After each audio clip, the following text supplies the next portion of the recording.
السلام علیکم ورحمۃ اللہ وبرکاتہ۔ گورنر کے بجائے اللہ سے غلہ طلب کرنا چاہیے۔ حضرت عمر فاروق رضی اللہ عنہ کے دور خلافت میں پورے جزیرہ عرب میں بڑا سخت قحط پڑا، جس کی وجہ سے لوگ مرنے لگے، حتیٰ کہ جانوروں کے جسم میں خون تک خشک ہو گیا۔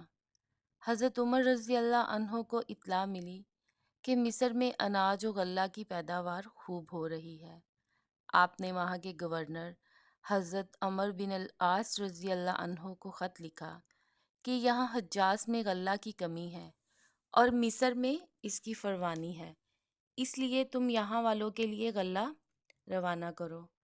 حضرت عمر بن العاص رضی اللہ عنہ نے جواب میں لکھا کہ آپ مطمئن رہیں، میں اونٹوں پر لدوا کر اتنا غلہ بھجواؤں گا کہ اگر پہلا اونٹ مدینہ میں ہوگا تو آخری اونٹ مصر میں ہوگا۔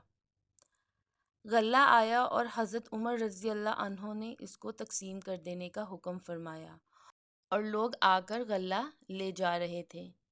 ایک صحابی حضرت بلال بن الحارث رضی اللہ عنہ جو جنگل میں رہتے تھے، انہوں نے جب اس بارے میں سنا تو چاہا کہ وہ بھی آ کر غلہ لے جائیں۔ ان کے پاس ایک بکری تھی، اس کو ذبح کیا کہ کچھ کھا پی کر چلیں گے، مگر اس بکری میں خون کا ایک قطرہ تک نہ نکلا۔ یہ دیکھ کر وہ صحابی رو پڑے اور اسی حالت میں ان کو نیند آ گئی۔ سو گئے، خواب میں دیکھا کہ اللہ کے نبی صلی اللہ علیہ وآلہ وسلم آئے ہیں اور فرماتے ہیں، حیات کی خوشخبری سنو اور عمر کے پاس جا کر میرا سلام کہو اور ان سے کہو کہ میں نے تم سے ایک عہد لیا تھا اور تم وعدہ کے پورا کرنے میں سخت اور پکے ہو، بس عقل سے کام لو، عقل سے کام لو۔ حضرت بلال بن الحارث رضی اللہ عنہ حضرت عمر رضی اللہ عنہ کے دروازہ پر حاضر ہوئے اور ان کے خادم سے فرمایا کہ حضرت عمر سے اللہ کے رسول صلی اللہ علیہ وآلہ وسلم کے قاصد کے لیے اجازت لو۔ حضرت عمر یہ سن کر خود باہر تشریف لائے، انہوں نے ساری بات آپ کو بتائی۔ حضرت عمر گھبرا گئے اور باہر نکل کر لوگوں کو جمع کیا اور ممبر پر کھڑے ہوئے فرمایا کہ میں تم کو اللہ کی قسم دے کر پوچھتا ہوں، کیا میرے طرز عمل میں آپ حضرات کو کوئی برائی، کوئی مکروہ پن اور کوئی بری بات دیکھتے ہیں؟ لوگوں نے کہا نہیں۔